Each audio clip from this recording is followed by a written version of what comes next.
Hello, human peoples. You're listening to the podcast network of Gamefully Unemployed.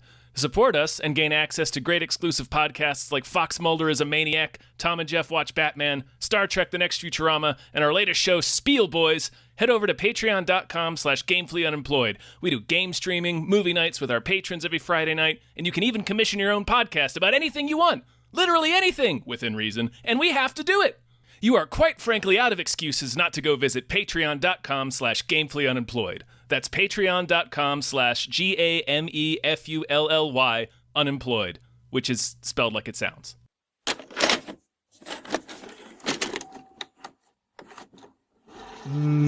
Cousin Sebastian Stan. Oh man, we're gonna be talking a lot about Sebastian Stan in today's episode, who is gradually becoming one of my favorite supporting actors to watch. He's so good. Hi, everybody. He's so great. Hello, everyone.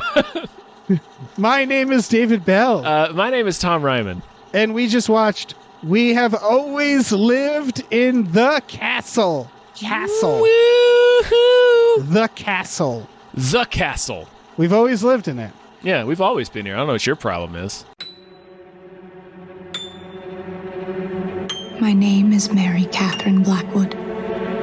The Blackwoods have always lived in this house, and we will never leave here, no matter what they say or what they do to us.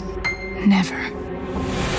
Listen, big thank you, first off, to our producers for this one, Harris and Millie. Harris and Millie wanted us to watch this, a movie that I thought was another movie that I fell asleep during, and turns out to be another movie that I watched. I think you were thinking of We Are the Pretty Things That Live in the House. I think I was too. Because that also has Alexandra Daddario in it. Okay. I fell asleep during that movie, but not because it's a bad movie, because I just hadn't slept. This one I thought I had not only seen before. Well, I had seen this before. I thought I saw it with you, Tom, and you informed me that you hadn't seen this movie. No, we covered the trailer on a Hypecast. Got it. Yeah, I legit saw this movie, and now I don't know who I saw it with. It was not me, as Shaggy once said. Mm-hmm. What did you think of this movie? I liked it. It's pretty, it's based on a Shirley Jackson novel. It feels like a pretty classic, like, short story. You know what I mean? Like, it feels like... right. She's the lightning thief, right? She steals lightning. Uh-huh. Yeah. Yeah, she steals lightning. She was an impressive Confederate general. Right. And also Mr. October, right. Shirley Jackson. Yeah, I like this movie. Yeah, it was pretty good. It's fun. It's very small in its focus. It's very contained. It's really just about one idea. The twist, as it were, is pretty easy to see coming. But part of that has to do with this novel was written, I think, 60 years ago. Yeah, the twist. I would say this is not so much about a twist to me. It's more of like where it ends. I was just like, oh, that's fun. Yeah. You know, it's less about the twist, because I think that's why I said like the twist as it were, I qualified that. Because it's not real. Like, it doesn't treat it like a twist, really. No, it doesn't. It's more about what happens between this family and the town and how it comes full circle. It's how you make an Edward Scissorhands house. Like, like a house. It's how you make that house in the neighborhood that nobody goes near. Yeah. Where you're like, yeah, that thing is surrounded by myth and legend. Yeah, and it's like the making of a haunted house. You're absolutely right. Exactly. Like, you can see them, right, when they're 80 and they're still in the house. Mm-hmm. And then you can see the plucky young family that moves in after them. And yeah, it totally is a haunted house to be. Yep. That is what it is. Yeah. Yep. It's the story that you hear in those movies. Yeah. That when you get to the montage or the lore scene. Yeah. It's two sisters who are living with their Crispin Glover. Yeah. Their Uncle Crispin. Yeah. Who is just a delightful madman. He's doing great. Yeah. He's killing it. He's great. It's always good to see Crispin Glover. I want to see him and Sebastian Stan go out to the bars together. Yes. Because they might have, and like, two fucking party animals. I bet they were at, like, I bet they could actually get along. I was gonna say they have similar vibes. I think Sebastian Stan is like the jock version of Crispin Glover. Like he's the version of Crispin Glover who fucks. Not to say that Crispin Glover doesn't fuck, he clearly does, but like he's not a Martian like Crispin Glover is. No, but they do Sebastian have they do have similar energy. Crispy. Yeah. He's a crispy guy. Yeah, like they listen to the same music. Yeah. And like they probably both would get into the same trouble, you know? They would, you know, I could see them both at a hookah bar, you know, just hanging out. Yeah. So these two sisters, their father was poisoned. A lot of their mother? family, father, mother, aunt, and uncle. And the only person who survived was Uncle Crispin, but he is badly brain damaged. Yes, he's in a wheelchair. And confined to a wheelchair, He's trying to write a book about it, and it becomes clear that he's stuck in like a memory loop. Like he won't leave that. He's just... It's like he has dementia. Yeah. He doesn't recognize... Sometimes he forgets that his brother is dead. Yeah, he thinks Sebastian Stan is his brother. He doesn't quite remember when he is. Right. And so it is implied that the older sister did the poisoning. She went to trial. She was arrested for it and was put on trial for it. Yeah, it's Alexander Daddario. Yeah, but she was acquitted. And since then, the entire town seems... they never liked him because the dad was clearly a bastard. The dad was a bastard. He was a banker that like strangled the town. There's a lot of animosity in the town. He hated the poors. Yeah, he's a real fucker. Like everything you hear about him, it's like, God, this guy was a monster. Yeah. There's a lot of animosity that feels like it is absolutely his fault. Right. And the town was right. Yeah. And then having the idea that the older sister, Constance is the character's name, is they all are convinced she did it, even though she was acquitted. And Crispin Glover is clearly convinced that she did it as well. Right. And then the younger sister is doing little spells. She's burying stuff. She's very weird. She's a weirdo. She's the narrator too. That's Taisa Farmiga. And I think her name's Mary Cat. Yeah, Mary Cat. Mary Cat. Yeah, they just call her Mary or Mary Cat. They call her Mary Cat a lot. Her name's Mary Catherine, but and she's killing it. She's doing a whole thing. Everybody's fucking great. Everybody's she's carrot killing it for sure. She's like I think the standout performance, but then also Alexander Daddario is doing a low key, very good job at this person who is kind of forcing cheerfulness all of the time, and you can see this like war of anguish going on in her eyes when it's very Stepford Wives. Everybody is very touched. Yeah. And so like there's a point like when Sebastian Stan eventually shows up, he seems like the most normal of them, but he's still also like he seems like he's a problem in another way. Like he's an asshole. And then we come to find out he's a crook. He's there to steal. He's either there to he's there to try to move in, presumably marry Constance, and get his hands on the family fortune. Right, he's a dirty cousin fucker who wants to get the family fortune. We don't know how close. It seems they're pretty distant cousins, but still, But still. It's fine. It's olden times too. It's also olden times. The only I bring that up to point out that it's not treated like it's weird in the movie. Like it's not. It's completely within the realm of possibility that Constance would marry Sebastian Stan. Like it's of that olden time where like a young strapping man showing up is like, oh, thank goodness, you know, like they feel like, oh, we need a man around the house kind of idea. Yeah. Or at least some of them feel that way. And he's gonna, he clearly from the start, you don't know what kind of a slimy he is, but you know, like he's not interested in these people. You just don't trust him. He does seem genuine and nice and helpful, and like you said, the only quote unquote normal person there, because he's pointing out shit like Crispin Glover. He's like, he should be in a hospital. Like there's no he doesn't know what's going on. You're trying to. He should be in a hospital. there's scenes where he's basically Alice at the Mad Tea Party. Yeah. Where it's like everybody is talking in these weird loops and stuff, and he's the only one. Again, he's not a good person. No. But he's the only one who's like with reality. And more, yeah. But like that doesn't make him the good person in the scene. It's not the person you're rooting for. No. But that comes later. So the town basically is already treating them because their dad was such a fucker. Mary now Cat they're goes into convinced- town and she gets... They're convinced they're all murderers too now. It's like, the town narrative is that they killed their parents to inherit the fortune. But we see that part of Mary Cat's spells is that she buries things that have been touched by evil, so she ends up burying like so much money like throughout their properties. She doesn't care about the money is the point.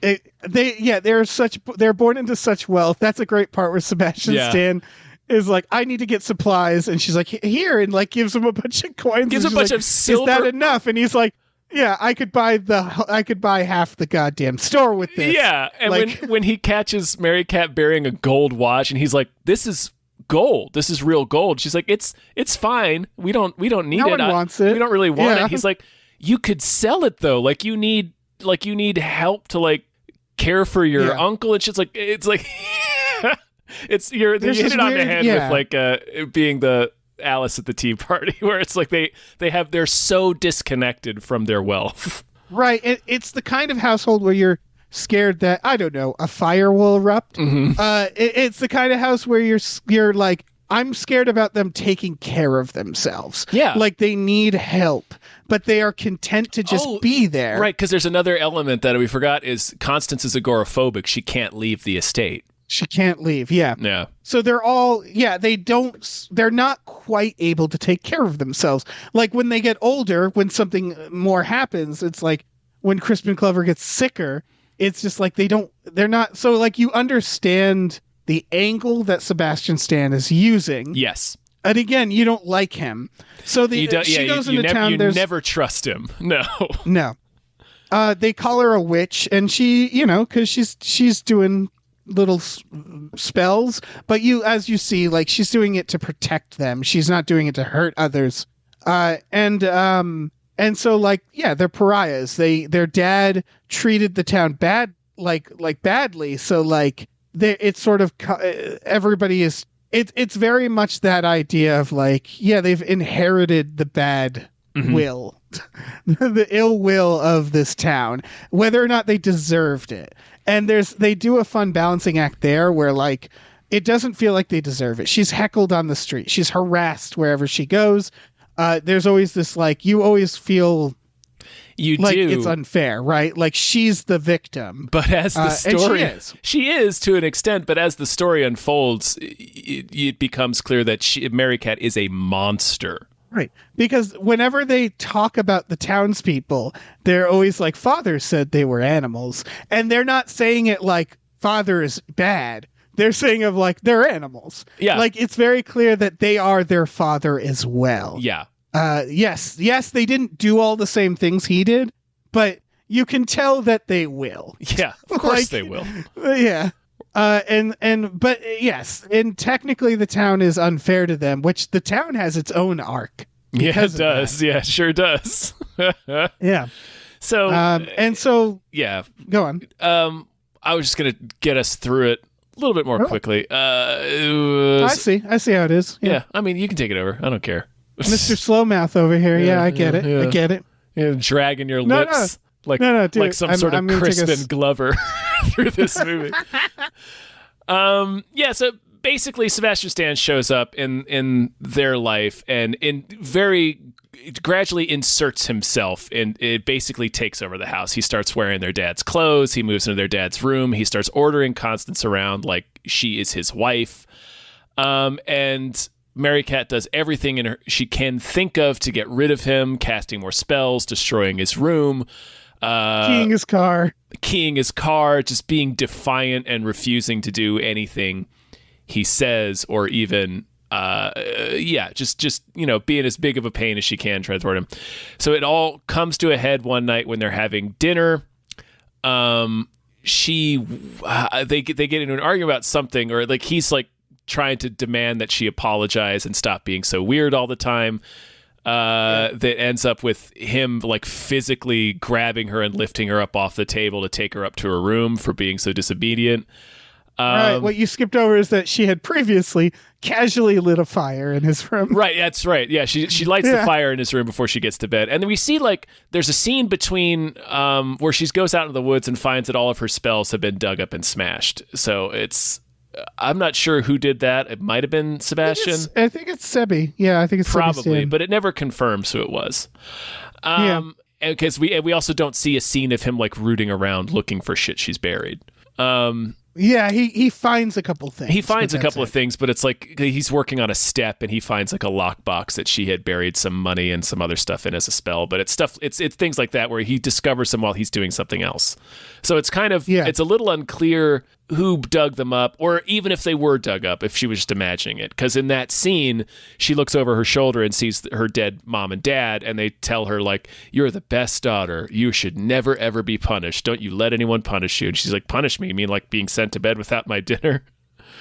Right. So that's our first, like, real confirmation, even though we have you suspected all along just by her behavior. She keeps talking about poisons. Yeah, she has every poison memorized. She is incredibly possessive of Constance.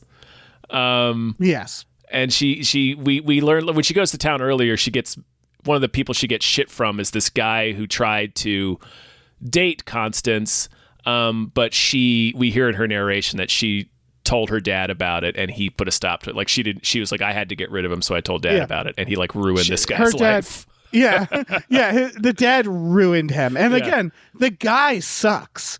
The guy is an asshole to her. Yeah. But it's like, it sounds like her dad. Like, it's that thing where at first you're like, sins of the father. Like, they're not, it's, well, I think the saying is specifically the opposite. But it's like, she can't be blamed for this stuff. And she technically can't. Yeah. It's just you slowly realize, like, oh, she's a monster too, huh? She's a monster. She didn't want Constance to get married and leave. She didn't want Constance to ever leave the house. She does not want Constance to leave the house ever. She's playing into the agoraphobia, which I assume was started when the dad died, right? When the murders happened. Yeah, that's the implication. That's the first moment that we get the movie kind of lets us know for sure that Mary Cat is the one that poisoned everyone. Of course she did. So she specifically put arsenic in the sugar, knowing that her sister doesn't like sugar. Right. That was the idea. Yeah. So she gets that dinner. She sets a small fire in the house because she doesn't know what else to do. So she's kind of like, fuck it, I'm just going to burn this house down. So you'll leave. Yeah. You'll leave us alone. Sometimes you gotta. It becomes this whole ass thing. The firefighters show up to put out the fire, and the lead firefighter is that guy that was bullying her earlier. It's a firefight / riot. Yeah, it turns into becomes a riot because the whole town shows up to say just let it burn. And like, no, we still got to put the fire out. So they put the fire out, but then they all loot the house. The fireman is like, all right, we put the fire out now. Right. He throws the first rock. I thought they were going to light it on fire again. Yeah. Like he finishes putting out the fire, puts down the hose, and then picks up a rock and throws it through the window. And then the looting starts. Yeah. They do a good job with this where it feels very like a natural, like it gets to a point where you're like, are they going to lynch them? Like where they get real fucking close. They get real close because it's this, they do a really good escalation where it's like throwing rocks and then someone says like, oh, let's get some of the stuff inside. And then it just becomes a full on, they're robbing them, looting the house. And then they find Crispin Glover dead inside because of smoke inhalation. He basically like just locks himself in a room when the fire happens. He locks himself in his room with his novel papers. Yeah. And like, you can't tell if he knows what he's doing or not. Doesn't really matter. And so that moment, someone's like, dude, there's someone dead inside. And everybody's just like, shit, scatter. Meanwhile, Sebastian Stan is just trying to open the safe. he doesn't even care about them. That's the whole thing. He doesn't go to their rescue. Yeah, he runs. He just tries to get this. He runs inside the house to get the safe. Meanwhile, Constance is freaking out because she can't leave the house. So Mary Cat's just sitting with her and holding her underneath a table as the house is burning down. Yeah. The crowd disperses not because of the dead guy, if you remember. They're like friend. They have like one friend in town. It's this Right. married couple. I think he might be a lawyer or something. It's unclear who he is, but he and his wife go inside to try to, stop the looting. He finds Crispin Glover's dead body and goes downstairs and is like, there's a dead man inside. You guys need to fucking stop it. But at this point, they are preparing to lynch Constance. They're like ripping her clothes off. It could get worse than that. He pulls out a gun and fires it into the air. That's when everyone scatters. Right. That scatters them. Yeah. And so, so now they're in this just burnt out house. Yeah. And you wonder, what are they going to do? Sebastian Stan's gone. I think they still have the money. Did he rob them? I don't think he couldn't get the safe open. Yeah. So they still have all this money. Mm-hmm. It's not in the banks. That's one of the things, is that they don't use the bank, and they're just in the shitty burnt out house.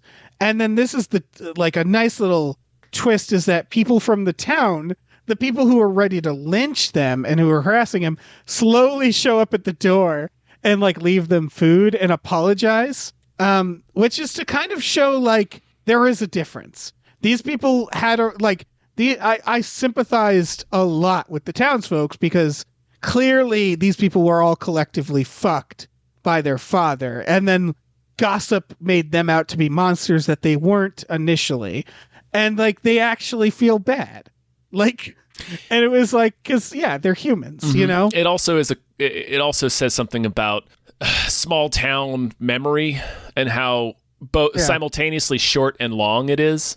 It's like the town narrative was they're monsters, they're pariahs, fuck them, and then this horrible thing happened, and now the narrative is going to be, oh, those poor people on the hill. You know what I mean?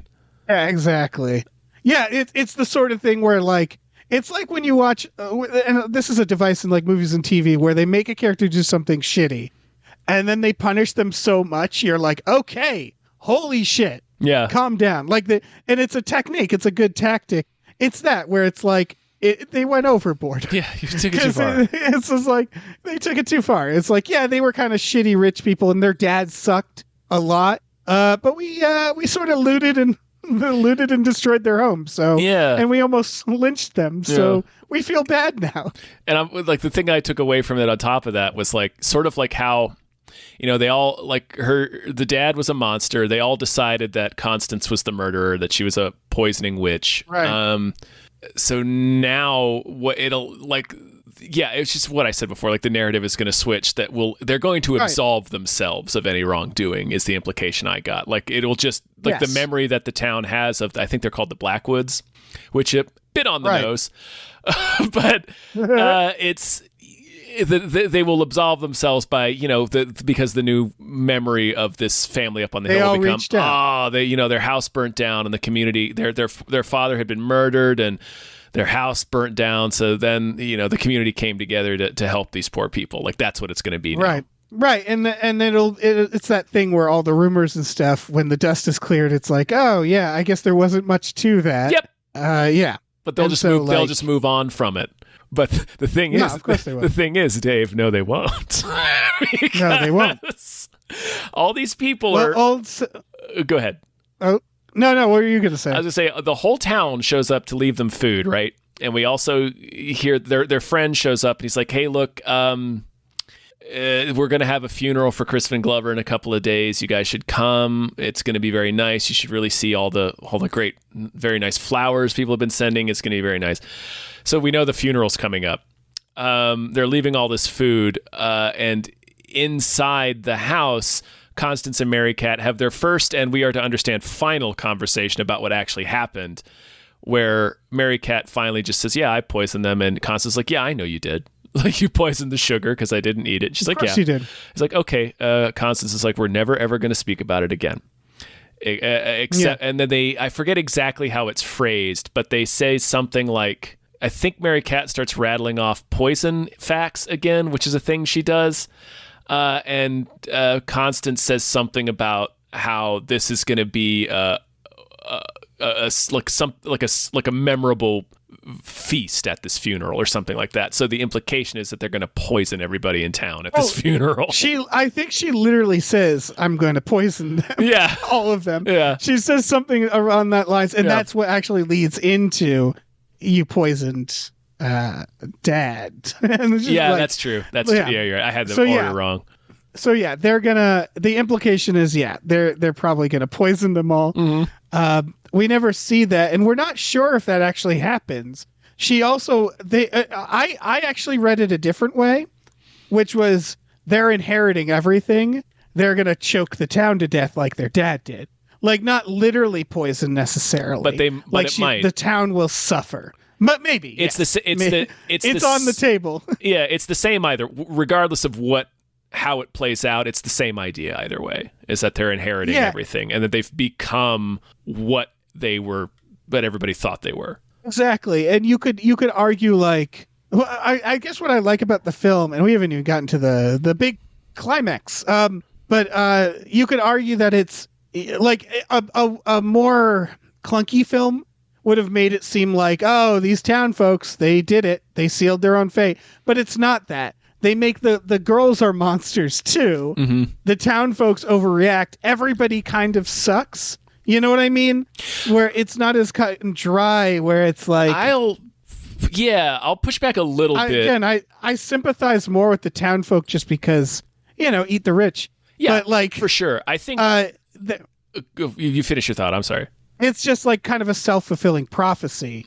Yeah. Where like at the beginning of the movie, they're more scared of the town.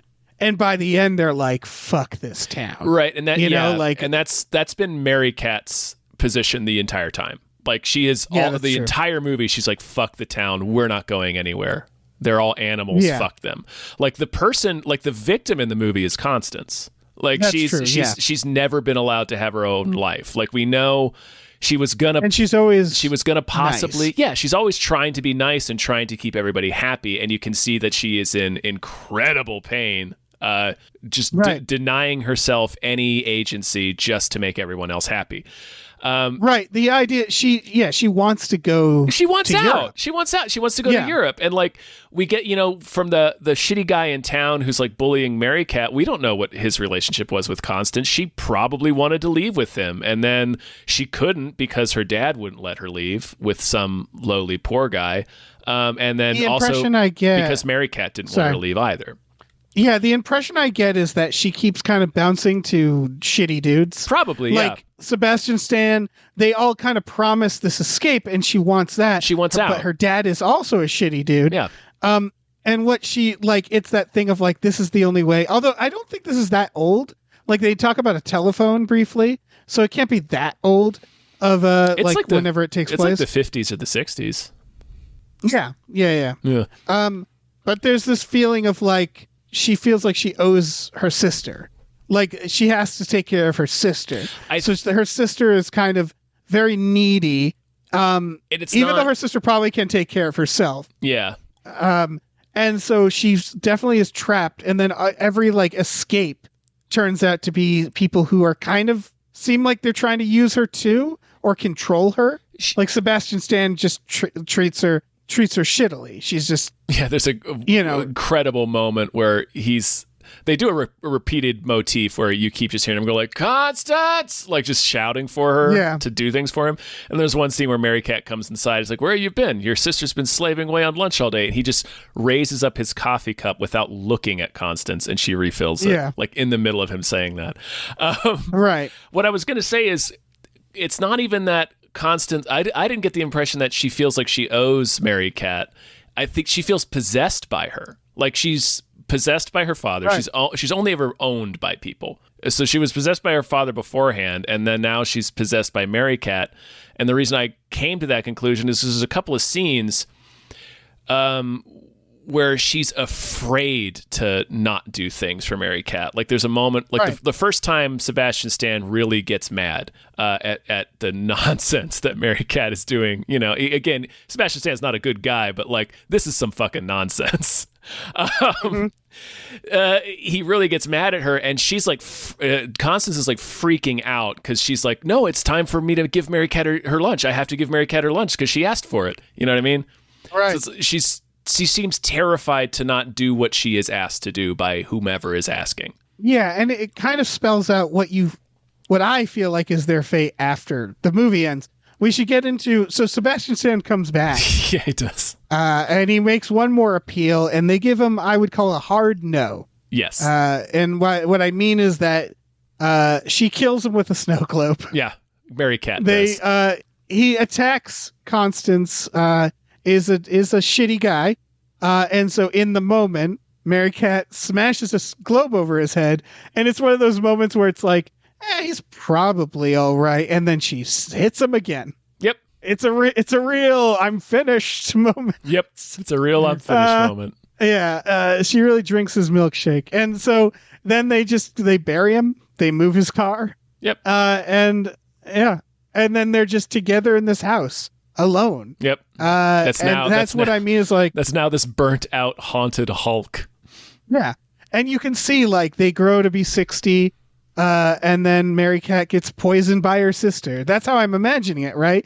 Like she becomes more and more demanding. She's just as possessive as anybody else. Yeah. More so because she's literally murdering people so that they won't, so that Constance can't leave. And she has that over Constance where it's like, oh, you want to leave? I mean, I think the cops will have something to say about that. You know, like, and you can sort of see like the evil that will be manifested here. Yeah. That has already been, but like the lore where it's like, yeah, they're going to grow old. Something terrible is going to happen here. Mm-hmm. Certainly nothing good. Yeah. And then it ends. Yeah. And then it ends. It's pretty quick. It's barely 90 minutes. Yeah. It doesn't need to be. No, that it's long. not. It's a simple idea. It executes on the idea really well. It's got solid, entertaining performances in it, and it's a good creepy story. And it's never like frightening, but it's got a good like mood to it. You know what I mean? Right. It's interesting because it's marked as thriller mystery, and it's like, not really a mystery, not really a thriller. I honestly feel like this is a horror. It's a horror movie, yeah.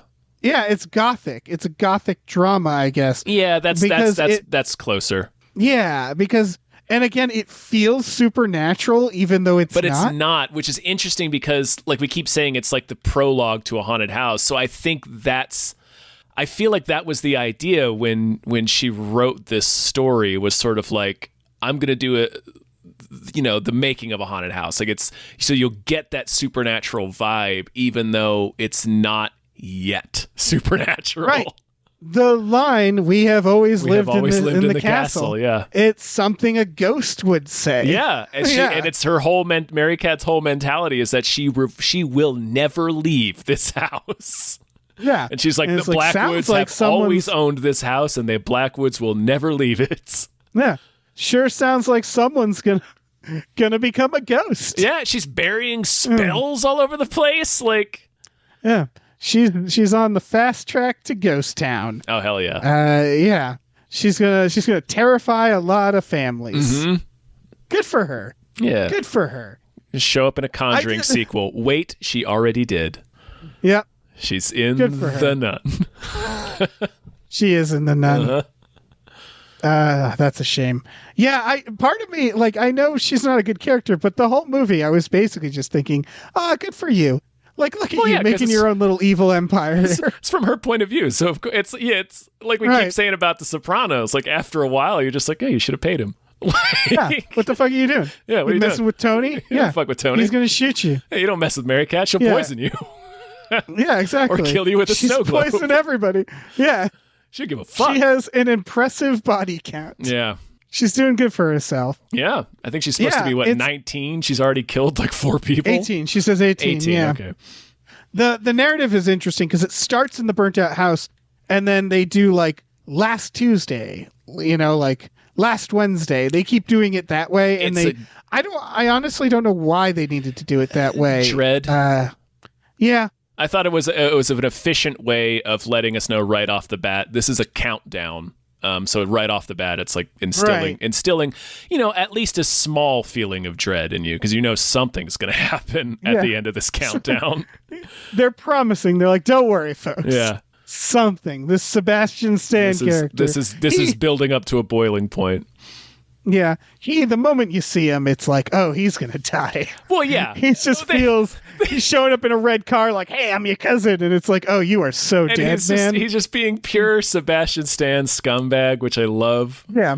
And it's like literally when he goes into the diner in town and sees Mary Cat outside and she keys his car and he gets up and leaves. Like the people in the diner go like, he's going to die. They literally say that. One of the characters says that.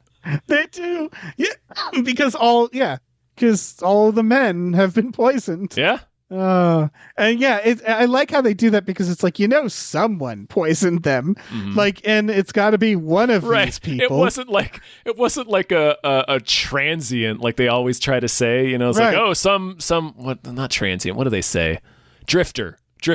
It's not some drifter didn't come in and poison 4 people at their dinner and didn't rob them. It certainly wasn't Crispin. No. Then, well, who's left? Well, who survived completely unscathed? It's these 2. So yeah, that's why it's not a mystery. It's just like, well, yeah, it's one of them. Obviously, this one. Yeah, it's one of them. More specifically, it's the weird one. Yeah, it's the murderer one. It's the twisted little maniac who recites poison facts. She's great. Yeah, she's doing an incredible job. She's doing a whole thing in this movie. It really is. It's hard to reflect on the morality of this. I mean, the morality is clear, but in terms of watching it, it's like I couldn't help but to root for her. And I don't know if the movie wants me to. It's more that. It's just like, I don't know what the movie wants me to think about this other than man, that was fucked up. I think, again, what I took away is the person you're supposed to feel for is Constance. She's the one that's trapped. Yeah. I think you're right. Literally, so she can't leave the house because of her agoraphobia. Yeah, she's a prisoner. It's like It's like a literal interpretation of the hold that Mary Cat holds on her, and born out of Mary Cat poisoning everybody else in the house. It's like, oh, I can't leave. I also don't think there's a hard moral in terms of the message. No, I feel like the message is, wasn't that spooky? And it's like, yeah, it's just like I said. That's why I likened it to like a short story. Sometimes it's just a ripping good yarn. You know what I mean? Like sometimes you just get an idea. Yeah. It's like, oh, this would be a cool little story to tell. It doesn't have any bigger meaning. It's just like a real page turner. You know what I mean? Sometimes a story is just a story. Yeah. And there's themes in it. To be sure, we've talked about a couple of different themes in the movie, but it's not like saying. I mean, it is saying stuff, but yeah. They should have had Sebastian Stan's ghost in the last shot, and he looked at the camera and shrugged and went, "Broads," and then it ends. Dames, am I right? Wait, Dames, jeez. Takes a bite out of a ghost apple. Yeah, why not? Yeah, sure. Just polishing it on his 1950s greaser vest. Right. It was funny that it is like the 50s, and I just kept forgetting it because it feels way more like old timey. And they even there's a part where he says you guys need to get a telephone, and she says, what does she say? It was really good. It became she says it either troublesome. It became troublesome. It became troublesome, which is I love because again, it's like. If you get the impression that this family was fucked up before the poisoning. Oh yeah. In a very you get the impression Crispin Glover was, a Crispin Glover type before this. And there's even a they feel like they're already ghosts. Yes. That's what it is, yeah, right? They're already ghosts. That's the other thing that I couldn't quite grasp. You're 100% correct. That's the whole feeling of this is the making of a haunted house, and these 2 women are already the ghosts. 100%. Yeah, it's that idea of they're haunting this house already. Yep. With them and their little black cat. If the twist was they're already ghosts, it would make sense. I'm glad it didn't do that. I was expecting that for a minute, but then pretty quickly you see Mary Cat go to town and like interact with people. So you're like, okay, so they're not Yeah. ghosts. Like, Yeah, either none of them are ghosts or they're all ghosts. right. So. Or it's Ghost Story, Yeah. which doesn't make any fucking sense. Right. Whereas the Well, it's ghost just a has a different lore for job and an ghosts. apartment and shit. Yeah, a ghost story is like, I think that's my favorite universe to be a ghost, because it seems like you can just like Right, it's like being a just superhero. continue to be alive. Yeah. She's just like watching TV and hanging out. She's having a just life. having She has a social security number. Yeah, Like she's she doing works. She collects a paycheck. Anyway. great. Yeah. Oh, great film.